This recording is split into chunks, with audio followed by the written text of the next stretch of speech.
Hey guys, it's Drew from How Was It Movies, and thanks for joining us on the second ever How Was It podcast.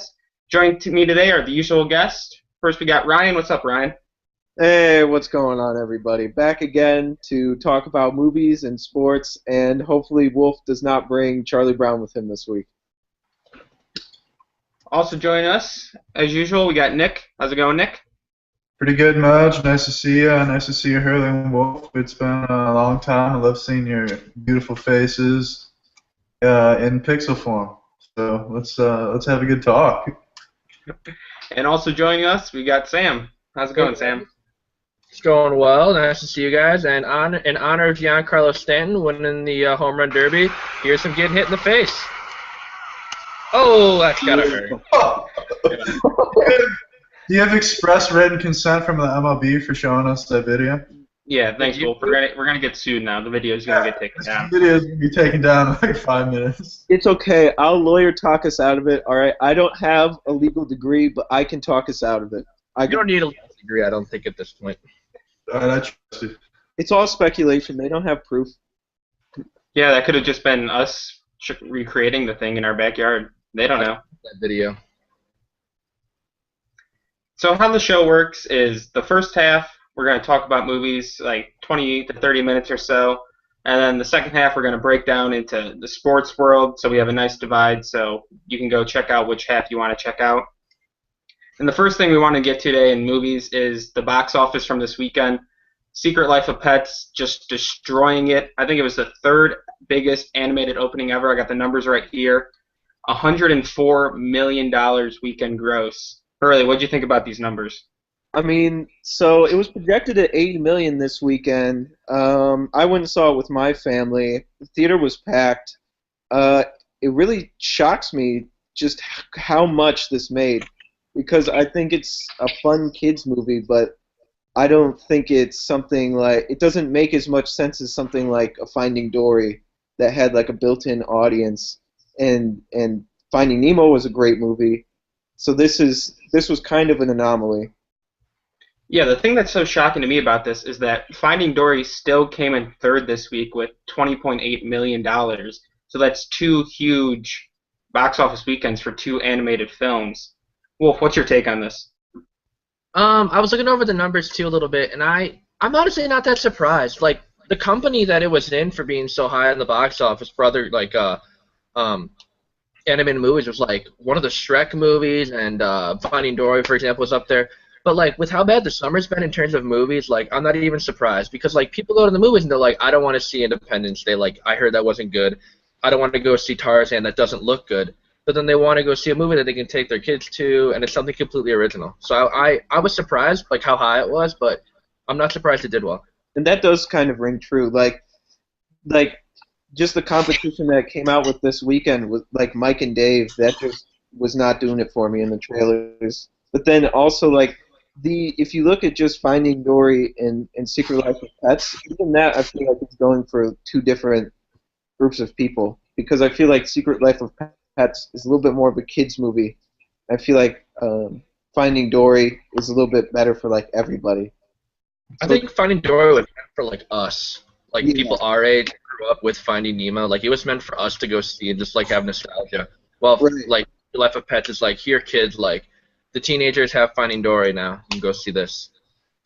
Yeah, we know that animated movies, they always crush at the box office. There's always those hidden animated movie each year. First, a couple years ago was the first Despicable Me movie, which destroyed worldwide, and now it's Secret Life of Pets, and it's coming out. It's not going to go down, I don't think, that much. Maybe like a 50% drop to 50 million, but it's not going to be like a 60-70% drop. I think it's going to stay up there pretty well next week, and this could be a pretty big box office movie that, for people who predict the top 10 for the summer, this is going to be one that like shatters their top 10.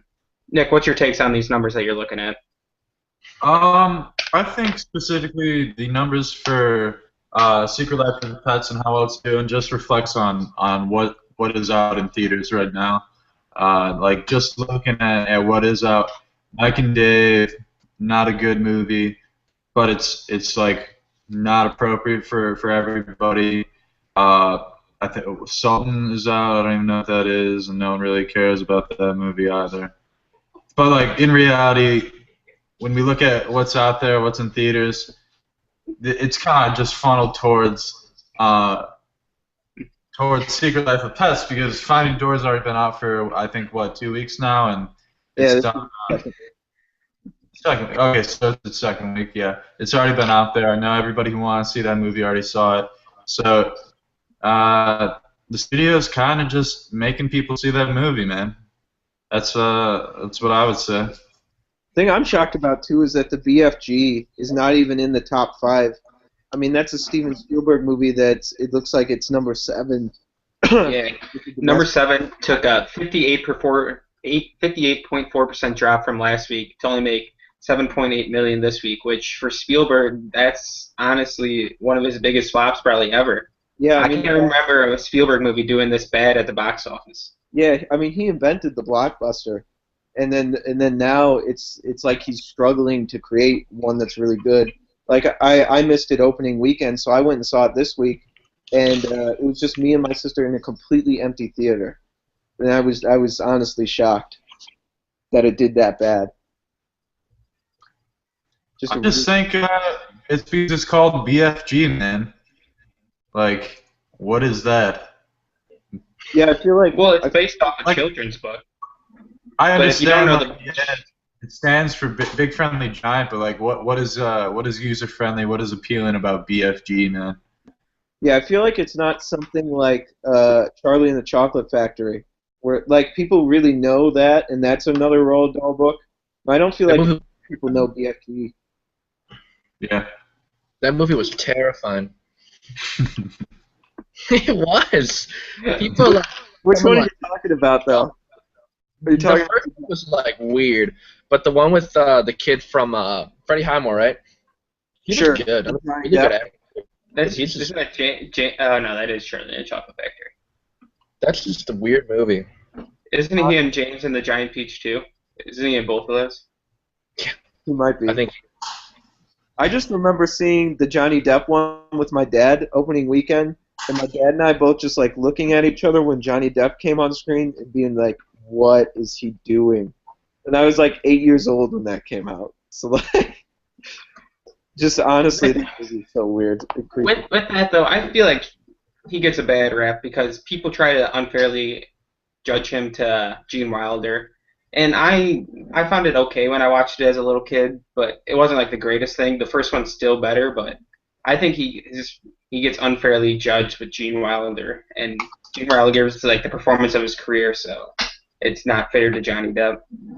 Yeah, I mean, he tried something different. It's just the thing that he tried was like weird, creepy Michael Jackson. Like, what's that even different, though, than every other character he plays? Like, he literally plays the same makeup. Like, I don't even think he had to change his makeup in Alice in Wonderland. He's been doing that role for like the past like 15 years, and it's just annoying. So he was so good in the Pirates of the Caribbean franchise, though. Like, those movies really got bad, but he stayed, like, really good. Don't hate on Pirates. Pirates is a great series. Every single one of them. All right. Thank They you. should have won Oscars, really. That's what he wasn't nominated. Okay, so let's transition from that, knock that off, and let's go into our preview for the week. The big one coming out this week, high controversy, is the new reboot of the Ghostbusters. Early reviews are in, and right now on Rotten Tomatoes, it's sitting at 76, 77%. So that's not that bad out of a score, 77%. Hurley, what is your take on the Ghost? Shut up, Wolf. Keep going, Mojo. Wolf needs a little timeout. Hurley, Yeah. what's your take on like the backlash this movie has been getting so far and all that? First of all, I love the mute button that we have here. I feel like I'm on Around the Horn on ESPN. If I say something He's just stupid, gone. relax. He's not even just muted. He's gone. Just gone. I don't know where he went. Maybe I should invite him back. But while you're doing that, yeah. Give him a little So time so the first trailer for this movie had the most dislikes of any trailer in YouTube history, which I feel like is really ridiculous. That would be the thing that people think is worse than like Jack and Jill or some just absolute atrocities that have come out since YouTube has existed. Um, but I can honestly say that the trailers have been pretty bad thus far for them. So I'm a little bit nervous heading into it, but I really want to see it be good, and I really am excited about the group of women that they have to play all these Ghostbusters. So I'm really looking forward to seeing it this weekend. Yeah, the four women: Leslie Jones, Melissa McCartney, Kristen Wiig, and what's the last girl's name? McKinnon. Yeah, Kate McKinnon. Kate McKinnon. They're all funny girls. Leslie Jones and Kate McKinnon on SNL right now. It's just the trailers. I don't know if it was the way they were edited or something, but they just weren't that good. And the thing that I've been keeping me like kind of excitement for is Paul Feig movies. They've never really had great trailers. The Spy trailer's pretty bad. The Heat trailer's pretty bad. And those are two funny movies. So I still have hopes going into this. Wolf, what's your take on? Are you excited to see Ghostbusters this week? Not really. I mean, the first one's good, but like it's not like I don't know. Everyone's just crazy about it because it's original. But like it doesn't look very good. I mean, they have the whole SNL cast and Melissa McCarthy, which is just great because SNL is so funny nowadays. So I don't know. I don't like how they brought back the same like big white guy. Like I think that's like you know how they had the big white guy in the first one and they have him in the second one the balloon guy. I think it's funny. The giant But, like, buff man. I think this one. I mean, I haven't like poured over the trailers that hard. But I thought it was the Ghostbusters logo this time, as opposed to the Stay Puft guy this time. But I don't know. I haven't like fact checked that at all. I don't know. My big, You got it. I was just gonna say, based on like the trailers and stuff, like I don't know if it's gonna be like a movie that like they're gonna take like the plot and like the actual story like seriously. Because like it is like a combination of just funny people, comedians, and like actors. Sure, like Melissa McCarthy is funny, and I like a lot of her work. She's probably my favorite out of the group. But when you put them all together and based on what I've seen, like I don't want to go there and see a movie where it's just set up jokes the whole time. Like I want to go and see like an actual movie. I mean, I'm thinking that it's going to be a good hybrid, like the first Ghostbusters, because like I used to watch the first Ghostbusters when I was young and I didn't get all the jokes. I just kind of enjoyed it as like a fun like ghost movie. Then now that I'm older, I understand like all the jokes and like that weird like ghost blowjob scene. Like I understand things like that now in the original Ghostbusters. And I'm hoping that this one will be like that. Obviously not with that specific scene in there, but like I'm hoping it'll have things for everybody. And like I honestly loved when the casting announcement of Chris Hemsworth to play like the secretary, because I thought that was genius. But then I feel like they're spoiling a lot of his arc in some of these trailers. If you've been watching all of them. Yeah, I think the first trailer got such bad backlash that in the second trailer was far much better than the first one. But I feel like since the backlash of the first one, they had to show pretty much the whole plot in the second one, which kind of spoiled Chris Hemsworth's character. Because I remember when the first set photo was released of Chris Hemsworth riding that motorcycle. I died laughing looking at that photo. Yeah. But it's just like, if I would have saw his storyline in theaters, what I think it's going to be, I think it would have been much funnier if they just didn't show it to me before. Right. What's your guys' thoughts on just pretty much trailers in general today are just getting out of hand, and especially this Ghostbusters? What's your guys' thoughts on that? I mean, sometimes they spoil too much, like I feel in that Ghostbusters trailer. But then there are other ones like I felt like the Swiss Army Man trailer was really good and really like gave off the tone of that movie without spoiling too much. And it's so easy to throw too much stuff in there to get people excited. So it's really like finding a balance because the internet is so fickle nowadays. Like we complain about having enough. Go ahead, Nick. What do you say? I went and I saw that after our last podcast because that was a topic. I still don't know if I liked it or not. It's a weird I movie. saw it 4 days ago. like the whole movie, like it was a lot of like simple stuff, and it was like funny stuff, but like it really had like a much deeper meaning about like the real world and society. But like the ending just like threw me off on like Yeah. what I what I like had built up the whole entire movie, like the raw like emotional like climax of the movie, like what it's all supposed to be about, and then it just at the end like it just left me like clueless on what I thought. Yeah, the ending is really, really weird. Like it's even almost weird for like the movie, but I was kind of in on it, so I didn't really mind it. I didn't think it was definitely like a wrong way to go about finishing it, but like just not the way I thought it was gonna go down. I think either way though, you can honestly say that it is way better than like a farting corpse movie should have been. Definitely, Like definitely. I imagine if recommend Adam Sandler was the farting corpse. Like just think about how bad that would be. it. It would have been trash. Worse than Jack and Jill. I don't know. I don't know if that's even physically possible to be worse than Jack and Jill. I mean, like Adam Sandler would like wash up on the shore and then like fart and be like, and not be good. It would just be bad.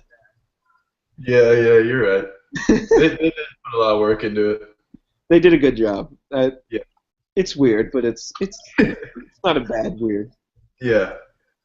I just liked how it was original. Like seeing something new and different. I like the movie could have been like actually bad, and I still probably would have enjoyed it more than like some movies that you just forget about all the time. But Right. it was definitely like a good weird film, Def- original film. Definitely. Okay, let's go into a new segment we're going to start called A Look Back. In this new segment, we're going to take maybe the star of the film or the director and look back at their previous work of someone who's coming out this week. And this week, since it's Ghostbusters the remake, we're going to look back at the original Ghostbusters starring Bill Murray, Dan Aykroyd, Harold Ramis, and what's the other guy's name? Oh, Ernie Hudson? Ernie Hudson. There it is. I'm not probably the only one that's forgotten that name over the years. I Like, think if you're gonna forget a Ghostbuster, he's the one. yeah, Poor Winston. but the reason I still have optimism for this new Ghostbusters is because I'm just not that big a fan of the original one. We were all born in the '90s, before many years after the original Ghostbusters came out, so it's a little before our time. But the original one, it's funny. There's still scenes that make me laugh, but it just when I first watched it, it was just a little dated. The visual effects were just a little dated, and it's just a movie that I don't. If I'm gonna watch a comedy from the '80s, I'm probably gonna watch like Back to the Future or something. I'm not gonna go back and watch Ghostbusters first. What's your guys' thought on Ghostbusters? Personally, I really love the original Ghostbusters, and that's kind of what made me excited for this new one. But I mean, I think because I used to watch it a lot as a kid, and I used to watch it whenever it was on TV. I think I maybe even had the VHS of it. So like, it was just kind of some like ingrained in me. And like I said, like there was enough action where I really enjoyed it as a young kid, and then now like I get a lot of the humor. Like so, I mean, I just think it's a great like hybrid of a movie, like a almost like horror comedy, and I think it even won an Academy Award for special effects. So I mean, for the time, the effects are really good. They are dated Yeah. though. Yeah, for the time they're amazing, but it's just going back and watching because I didn't watch it until probably like what until I was like 6 or 7, so 2004, and we've had so many Lord of the Rings, all that just came out. So as a young mind, I just thought, oh, these don't look as good, but there's still jokes that make me laugh even to this day. The this man has no dick joke that Bill Murray pulls, like every time I see that scene, it still makes me laugh. Wolf, what's your thoughts on the original Ghostbusters? I saw it for the first time, I think, like a month or two ago, because I felt like I should see it before the new one comes out. I thought it was like, I don't know, it was kind of boring. I mean, like nothing. I don't know. I don't really like movies like that where. Wolf, it just seems like you don't like movies, man. Like, I don't. I need to like. I don't know. I just didn't like it very much. I liked Bill Murray though, and I thought he was funny. But no, I thought it was okay. I think it's one of the last times that Dan Aykroyd actually tries in a film. Because since then, what funny movie has he put out since Ghostbusters, really? Was Gross Point Blank after that? Yeah, Gross Point Blank, I think, was 89, 91. I think that and Ghostbusters 2 are the last gasps. Because I even like Ghostbusters 2 a little bit. But I think you're right. I think that is close to the end for Dan Aykroyd. Yeah. Nick, what's your thoughts on the original Ghostbusters? Um, Growing up, Ghostbusters was like a really big movie for me, at least, and within my family. And like I always watched it and I enjoyed it, but like looking back at it now, really, like I didn't think it was funny at all. Like when I was a kid, like I didn't get it. But like watching it recently, like I do really appreciate the humor. It is a good group of guys. The effects, I know you were talking about a couple minutes ago about how it's like kind of out of date, and if you could go back, that would be the first movie you pick. But like, I think the effects are kind of cool and it's special. Uh, like, never in my life will I forget like the Stay Puft Marshmallow Man. Like, even if you haven't seen the movie, like you know that.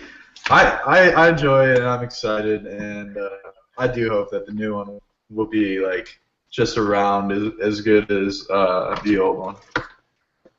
And I think they can do it. Like I mean, I think it was actually like worth a reboot the way that they're doing it.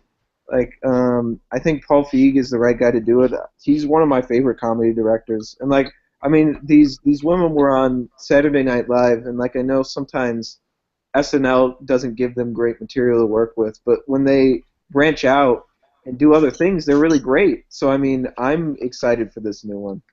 I can't wait because I love the original one so much. One thing I'm not excited in this new one, though, is there cameos that are Bill Murray, and I think Dan Aykroyd has one too. Like, just stay away if you're Ooh. not. Bill Murray never wanted to do a third Ghostbusters. He said for a year that he's not going to do it, and now for some reason he's just showing up in a cameo, which I saw in a TV spot while watching the All Star Game today. Oh. It's like, why even bother? Just stay away. Let these new four girls just own it completely. Don't even go in there at all, and just give fans who already have something to attack, something against this movie, another reason, some more ammo against it. Yeah, I totally agree with that. Yeah, that doesn't make any sense, especially if they're going to spoil it in the ads. That's really dumb that they're doing those cameos.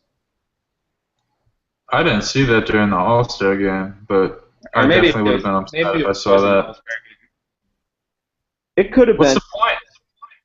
Yeah. What is What's the the point of even doing the cameo if it's not even like a true cameo? right? The only Like cameo I would have accepted if Rick Moranis finally made his comeback that would be and cool. appeared in a cameo because I miss Rick Moranis. I want them to get like both Rick Moranis and the nerdy receptionist back. I want them both in a scene again. I don't know those two like they do such a great job for being such side characters.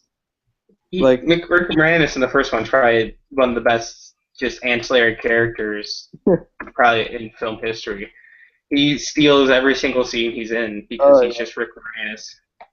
when he's talking to that horse, that used to just kill me. Or like just like I am the gatekeeper. Like he just like his voice is cracking the whole time. He's just like so nerdy and wonderful. It's awesome.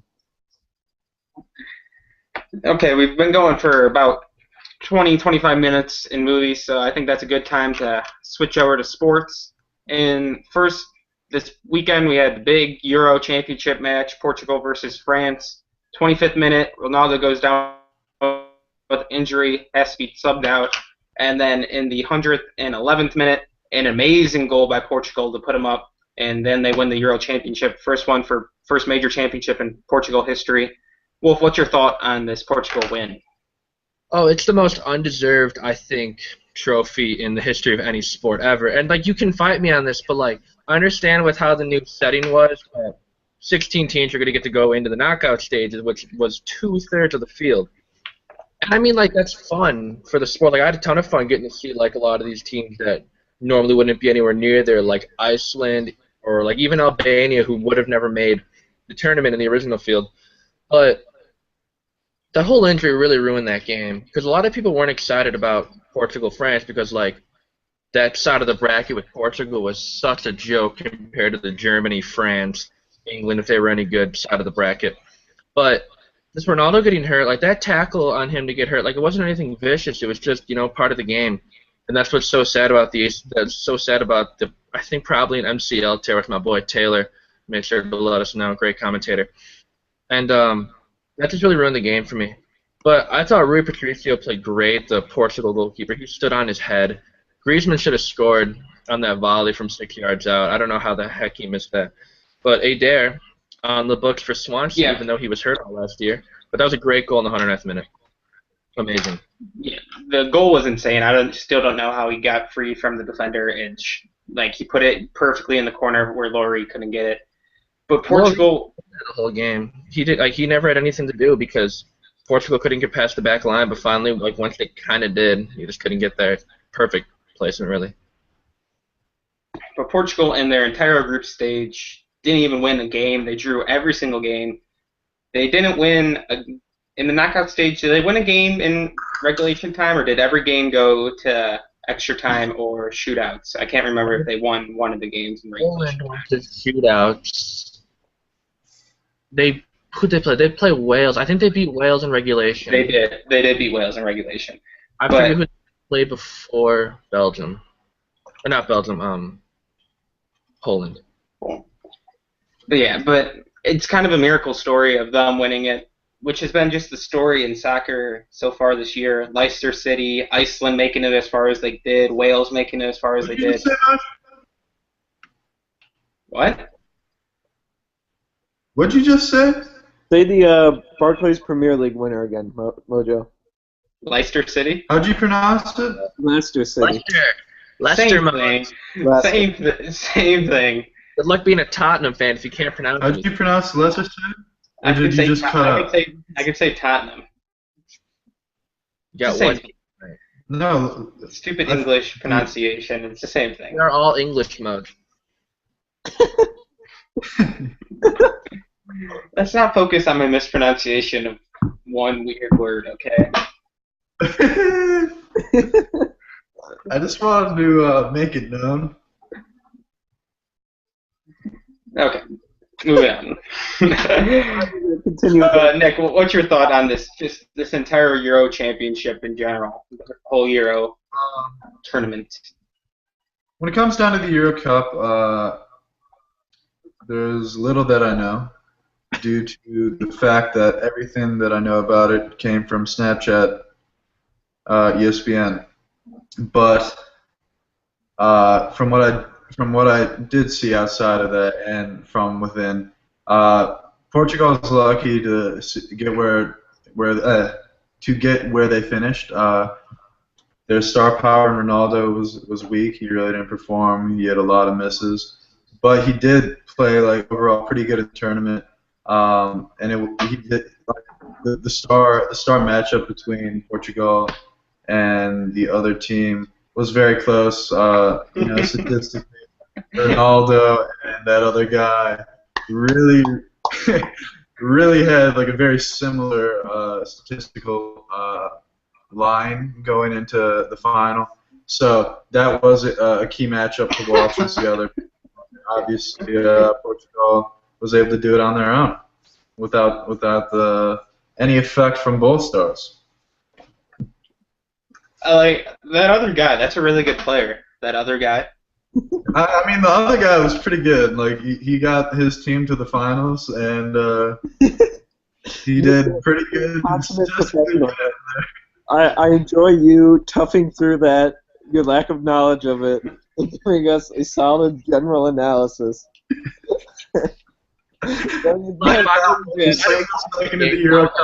idea what you're talking about. I assume he's talking about Griezmann, but maybe he's just getting lucky by saying the other guy who scored No, 6 goals and won the Golden Boot. Griezmann.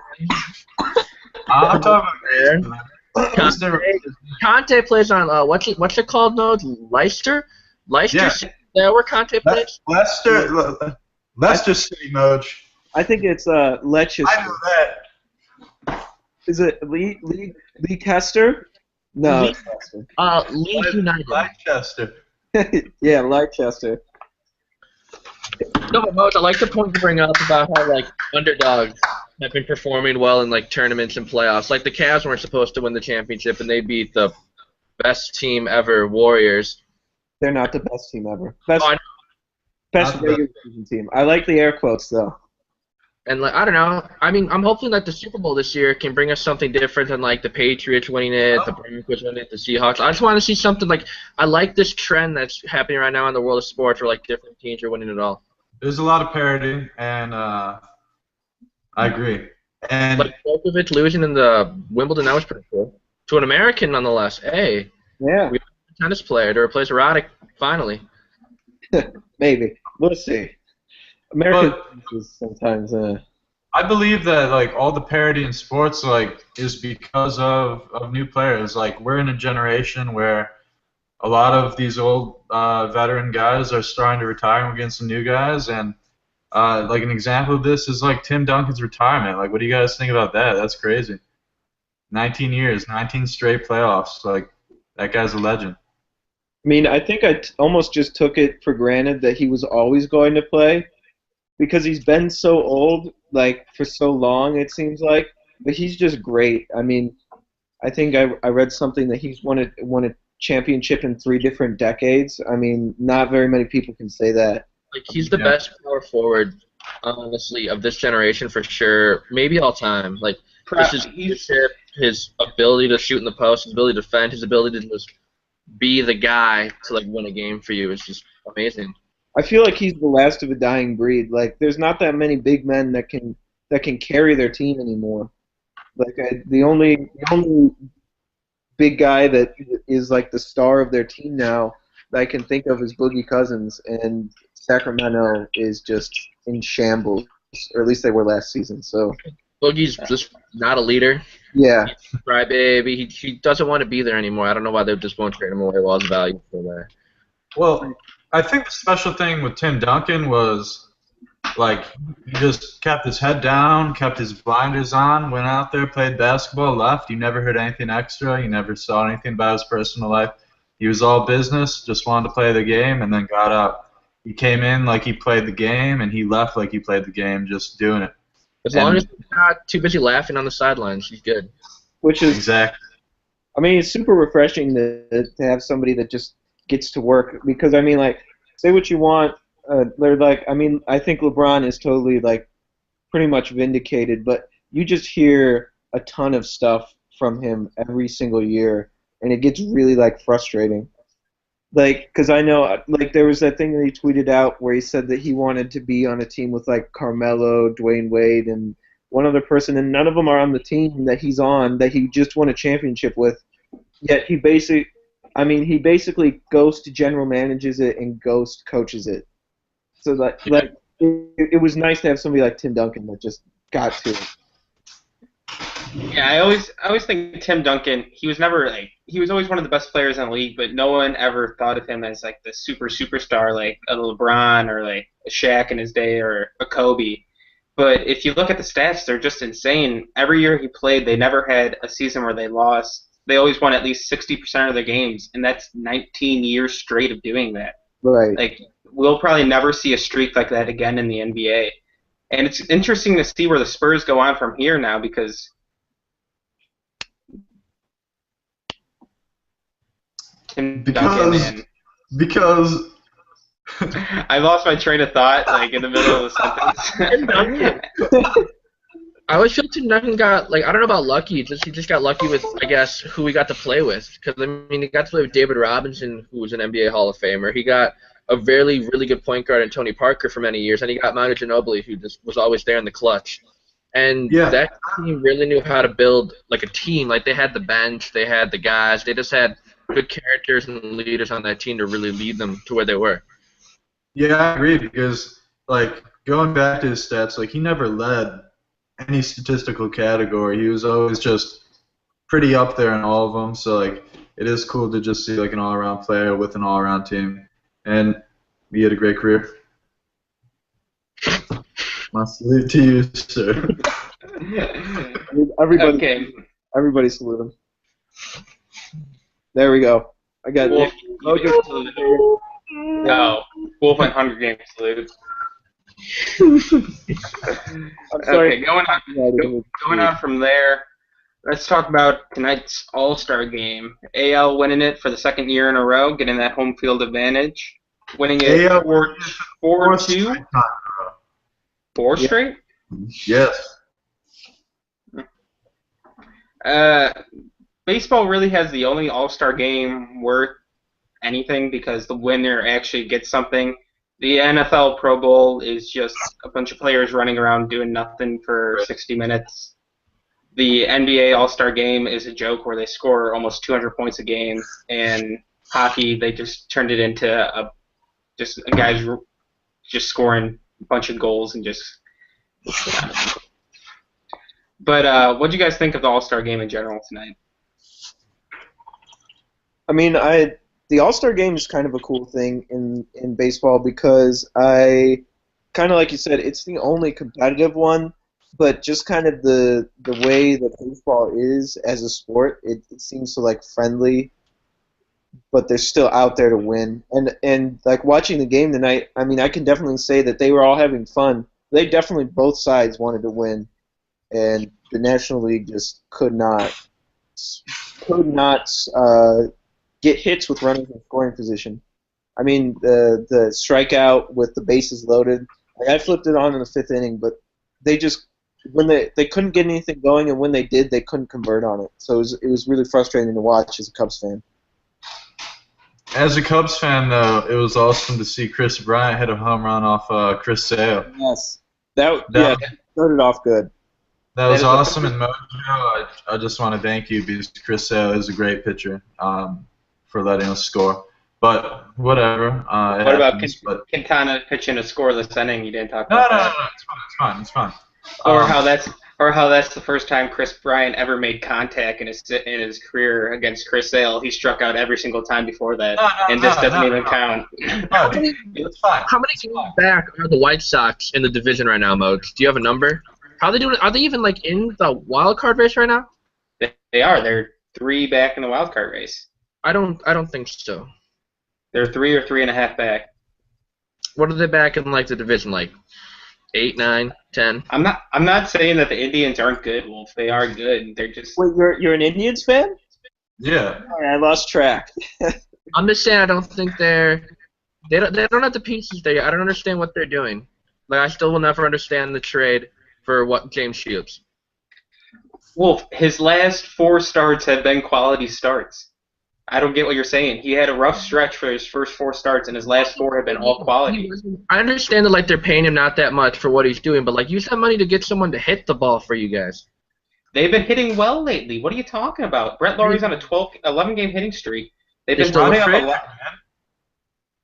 They've been putting up a lot of runs. Todd Frazier is second in the AL, I think, in home runs. God, you're hitting balls. Zach Duke in the bullpen has his ERA down to just above a 2. They've been playing good baseball lately. Before this last loss before the Braves, they won 5 straight series. Like they haven't been playing like bad baseball like the Cubs have been playing lately. The Cubs for the past. The Cubs have been struggling. The Cubs have been struggling, but they've had issues with, injuries. Like Dex has been hurt. He didn't play in this game. I mean, there's always an ebb and flow to the season, kind of like you were saying with the White Sox. Like both the Cubs and the White Sox started off great this season, and the ebb just started earlier for the White Sox. They're kind of picking it up a little bit more now.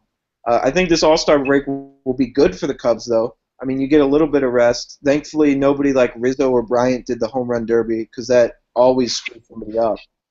But you get some rest for Arrieta. Lester got in the game. Did he go 2/3 of an inning? So he didn't really. Yeah, he went 2/3. I mean, it's just I'm glad that the All-Star break came now so that the Cubs can take some momentum out of the All-Star break. Hopefully, get Yeah, out some losing momentum. 9 or 10 is not a good way to go into that break. That's like the old Cubs. That that's not what we want to see this year. That's like Cubs of like 2008 or something. And what Cubs fans really have to worry about is that the Pirates are streaking right now.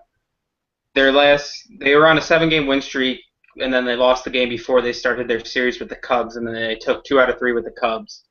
And they have to watch out for them because they're, like, I think 6.5 back on them now, and a month ago they were 12.5 back. Yeah, I And mean you can't sleep on the Pirates teams. They've got I mean they've got they've got some guys that are stars like McCutcheon, Garrett Cole's a great pitcher, Starling Marte, I believe he was in the All Star game tonight. He got a base knock. So I mean they've got a lot of good guys and they should be a good race down the stretch. But he was hoping that the Cubs stretch it out and just go on a streak this last half of the season and go in strong to the playoffs. But it'll be interesting to see how that turns out. The Pirates are not to be taken lightly. Going back to the All-Star game, though, um, definitely, I feel as if the MLB All Star Game is the best All Star game in sports. Just because, like, watching it, I know we were all like talking, texting during it, but like everything that we were saying was true in respect to like how much fun like they're having while being competitive. Like you see these guys going out there and playing hard, swinging for the fences on great pitches. Like I love just being able to watch every play and know that every play that it's two of the best guys going at it, pitcher hitter. Like every play is a good play. Like I love seeing all game. No, like not every ball, but like most balls being in the mid to upper 90s. Like I like seeing Andrew Miller get in, lefty 6'6", 6'7", I think, throwing 93-mile-an-hour sliders and all Throwing these. so many slider What? after slider after slider. He just kept throwing that slider until they took him out of the game. Dude, you can't stop it, man. That's crazy. And coming from that height, like it's just awesome to watch. Like all the best in the league and just consistently competitive greatness. And Big Papi too did get his send off. They walked him in a second at bat, and he got taken out, and he got his standing ovation, which was cool to see. It's crazy that he's retiring, man. He's playing great. There's no How reason. competent he's been. He's leading the AL in extra base hits, slugging percentage, on base percentage, and OPS, which is on base plus slugging percentage, which is the first time a person's ever done it at 40 years old, and it's just insane how he could still do this stuff when he's just so old. He's been playing for 20 years now, which is insane to Yeah. think about. He's already over 20 home runs, like crazy. Like he's going out strong. This is the way you want to see Big Papi go out too, because he's always been kind of a face for the MLB. So, and he's a good guy and he's fun to watch. He always has fun.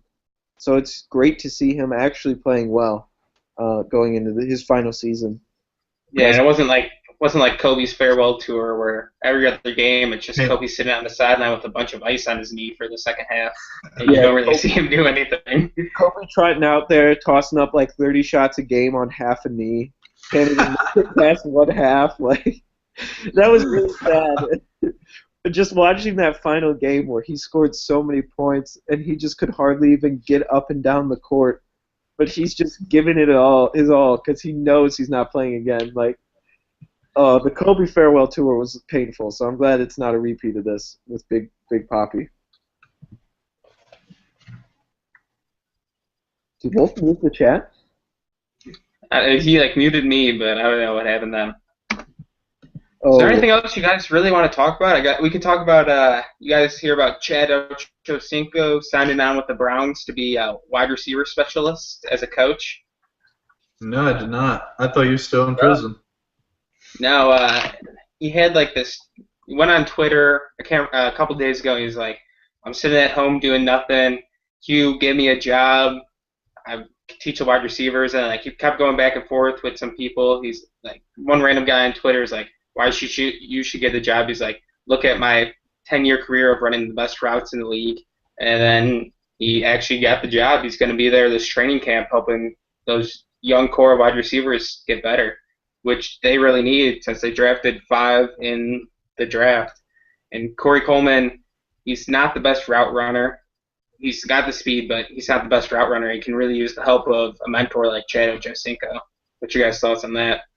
Corey Coleman didn't run an offense at Baylor, so I don't expect him to be any good at route running for a while. I think Chad Johnson's going to help out. That'll be cool. But no, like Corey Coleman, like his offense was just run down the field, and we'll hope who can play quarterback for Baylor at the time will hit him up. God bless Harper Isles. Like, Chad Ochocinco never like struck me as like the coaching type though. You know what I mean? Like some guys you can watch them play and you're like they definitely know like I felt like Chad Johnson was always really good at what he did, but it was partially because he was just so talented. It'll be an interesting experiment. I mean, that whole Browns team will be an interesting experiment. Yeah. Well, so I think the two teams that like are the most intriguing to me would be the Browns, just because they're kind of banking on Hugh Jackson being a great like quarterback whisperer and just like carrying this team and making them better than like the sum of their parts. And then I'm really interested to see a team like the Texans because they spent so much money. Like they picked up Lamar Miller. They already have J.J. Watt. They have Brock Osweiler. I agree with the Texans. But like another team I want to throw into that mix is the Jags. The Jaguars are kind of looking stacked a little bit. Jags and Raiders, two teams I never thought I'd say I think are going to be good. I think they have a lot of young talent on both of those teams, and I think they can be good. Both I think should make the playoffs. Jags are not there yet. Jags aren't going to make the playoffs this year. The Raiders have too difficult of like a division, I think, to really make as much noise as they could. Like the Chiefs and the Broncos are still both two of the like premier teams in their conference. I mean, the Chargers like until Filthy Phil lives, like Phil leaves, I don't think that team is really going to be up to nearly what its potential could be. But I don't think the Raiders are there yet. I think they're like literally a year away. Like their players are there. Like they don't need any more pieces. They just need one more year to like mature into themselves. I'm going to call it now. I don't think that the Broncos are going to be very good this year. They've still got the defense, but I mean they don't have Von Miller. That defense loses its very best piece, and that whole team ready to set themselves up for a big fall. And I think if not this year, it'll be next year.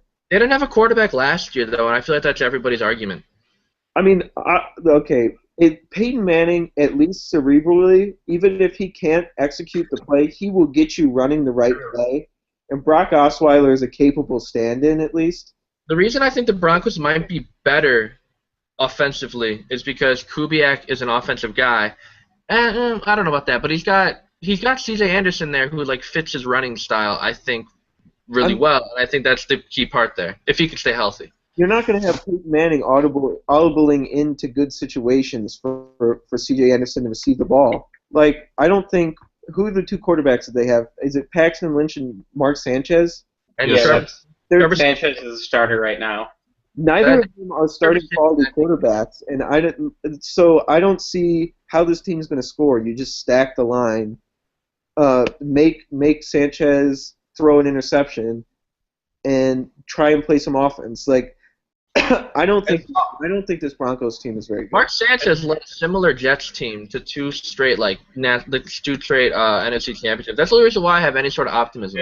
Rex Ryan led that Jets team. Yeah, those Jets defenses were insane. But if you go back to last year, though, the Raiders not good enough.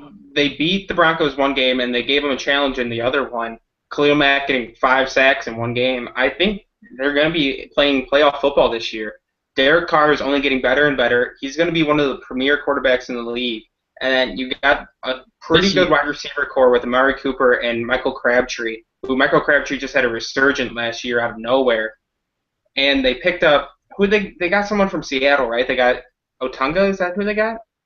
I'm going to take your word for it. I'm going to look right now, though. I can't remember. They picked up one more piece. I can't remember who it was, but I just think that Raiders team's going to be pretty good this year. They were just like a step away last year. I think this is the year. Well, if you're saying this next year, I think this is the year where they really launch and they make that playoff push.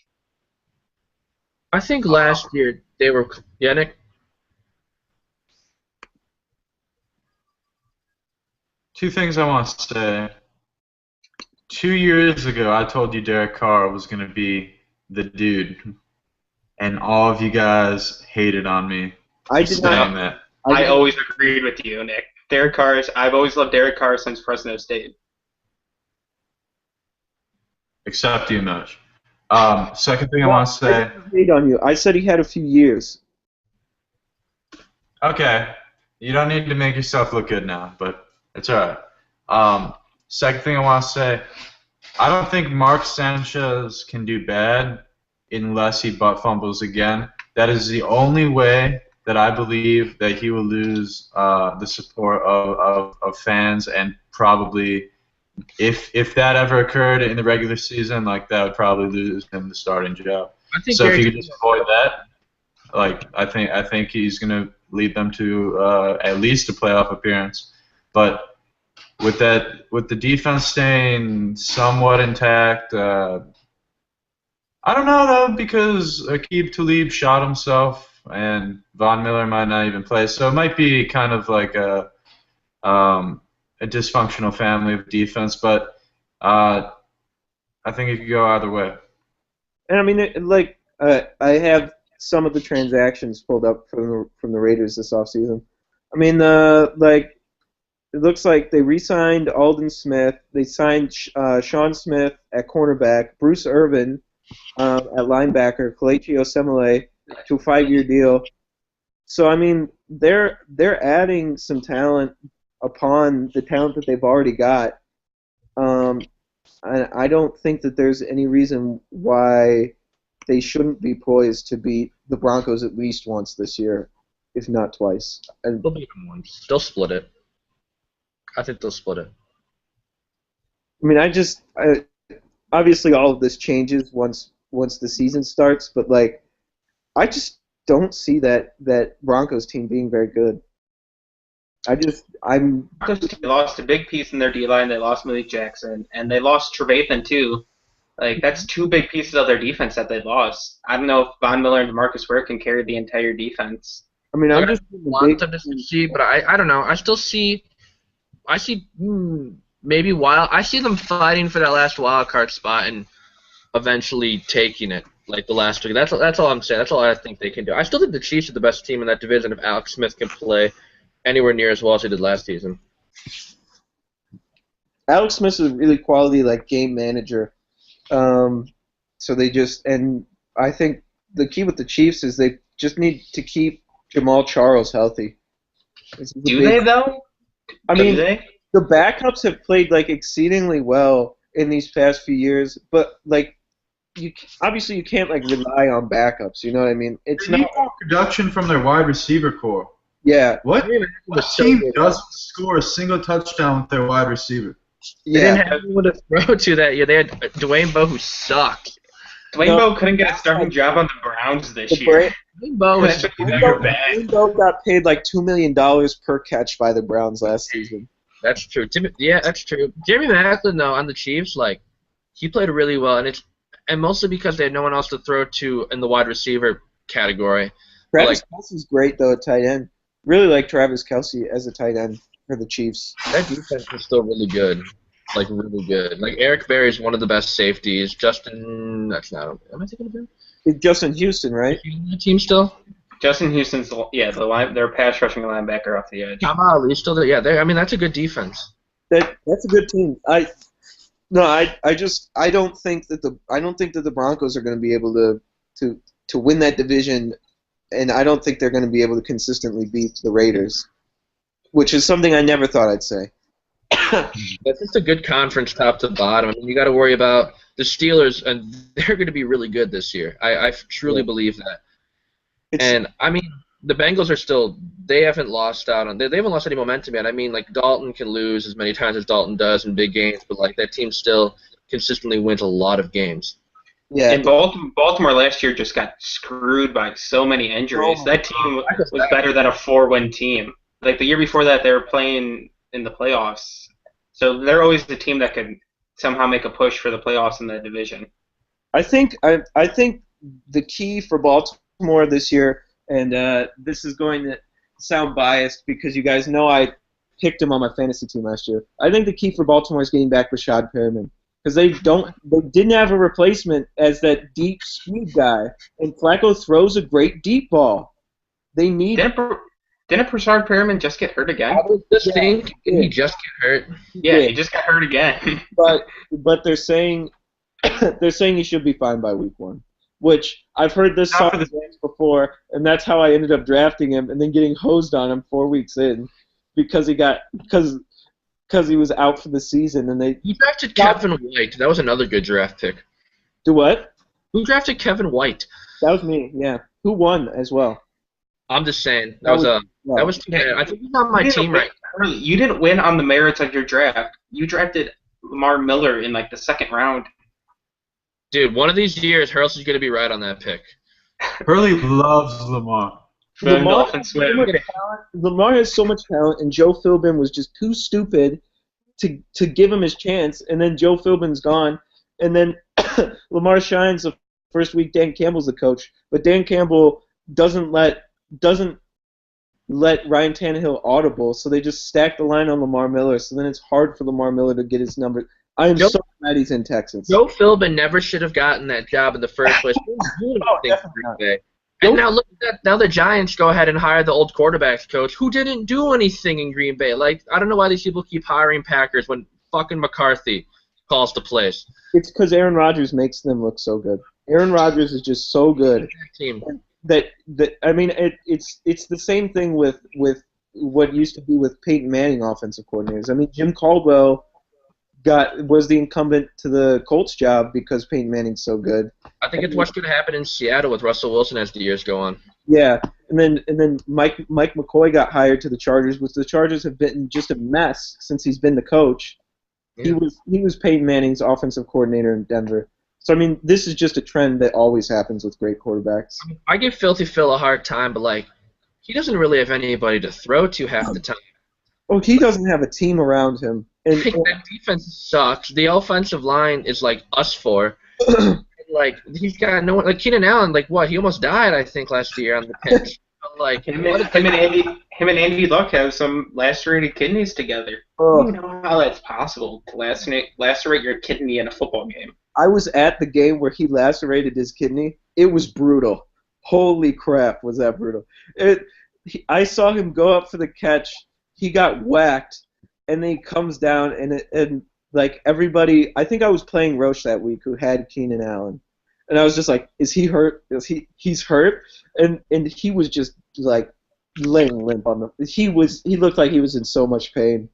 I do not envy that man and his lacerated kidney. All the best for you, Keenan Allen, and thank you for getting hurt in the week where I was playing you. Oh man, I can't wait for fantasy football personally. I can't wait for anything but just baseball. I love baseball, but like I don't want to be stuck with just baseball. I need this When sport football comes around, oh, Moj. So this is a little bit of a segue, but did you hear that at the Battleground pay-per-view, Sasha Banks is going to have a mystery partner against Dana Brooke and Charlotte? Really? Yeah, she's going to have a mystery partner. It's going to be revealed that night. Do you want to know who resides in Montpelier, Virginia? Because Washington, D.C. is where Battleground is. Do you want to know which former diva resides there? Does Trish Stratus reside there? My dad. My girl, Mickey James. Mickey James. James. I think she's a TNA wrestler, though. I don't care. She's gorgeous. speaking of WWE, $4 billion for UFC. That was nuts. UFC. That's crazy. I'm surprised Dana White even sold it. Well, they're Oh, saying he didn't sold it. He's just the president. He's not the owner. Okay, well, but they're saying they're going to keep him on in the same capacity as now. But I mean, like Dana White is almost the biggest star of the UFC, so I'm glad that they're doing that. I was reading an interesting article on how UFC might be overexposing itself because it took them 12 years to get to UFC 100, and it's only taken them 7 years to get to UFC 200. And each and every month, we just get more and more pay-per-views, and how maybe in the future it's just going to get overexposed where people aren't going to give that pay-per-view buy to watch it. Maybe it's going to go down the road as boxing, and maybe there's that one superstar who, like Mike Tyson, who knocks people out in 30 seconds, and it just ruins the whole sport for the future. I mean, I hope it gets to a regular amount enough basis where they don't make you pay to watch it, because personally I hate paying for pay-per-views, especially like you said, if somebody's just going to knock the other, like, I mean, it's not a regular occurrence in UFC right now, but we have had people in main events just take somebody out really quick. Like I think Ronda Rousey did that a lot. McGregor Aldo, 13 Yeah. seconds. Yeah, I hate that I have to purchase like a pay-per-view or go to Buffalo Wild Wings to watch it. So like I would love for it not to be in a pay-per-view format, but if they are doing if they're going to keep going with that format, I think you're right. I don't think they should overexpose themselves. I imagine they could make similar money that they're making on these pay-per-views, because I bet there's plenty of TV stations out there that'd be more than willing to air their stuff, give them plenty of money. They'd make plenty of money from advertisements. Like I would never buy a pay-per-view for UFC. Like I would never be the one to throw the money in there, but I'd watch it if it was on TV. Like I would totally tune in. I mean, yeah, like you said, I never buy the pay-per-view for UFC, but I do go to Buffalo Wild Wings once in a blue moon to watch a fight, and I always enjoy watching UFC when I watch it. So I hope that they kind of move away from that format because they can make a huge sum of money because they already are. Okay, we've been going for like an hour or so now, so I think that's a good time to cut it off. Thanks for joining us, guys, on the second ever How Was a Podcast. Nick, tell them where they can find you on Twitter and all that. You can find me. My Twitter handle's at BUSESKI1.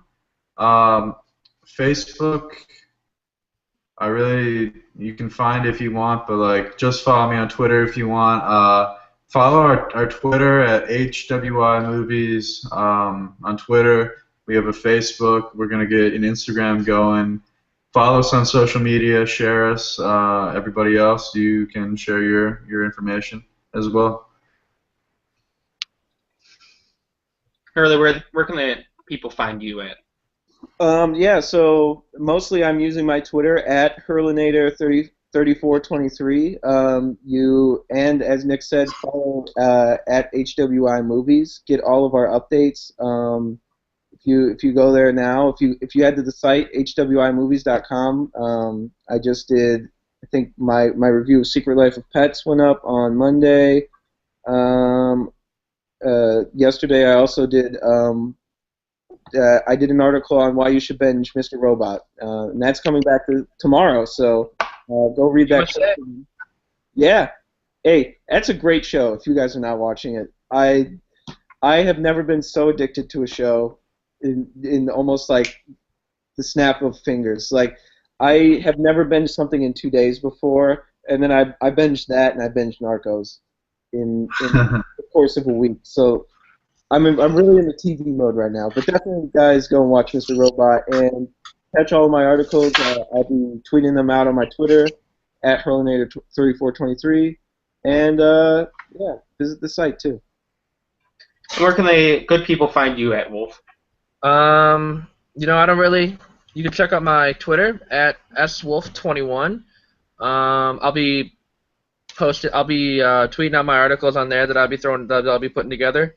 You guys got to see my first edition of, it's going to now be called Sam's Quick Six, where I'll just pick a different topic going on in the world, sports world, or maybe even movies, I don't know what I'll dabble into, and just, give my no-holds-barred thoughts on something and just just really give you my perspective on how I feel about something. And you can find me on Instagram at swolf10.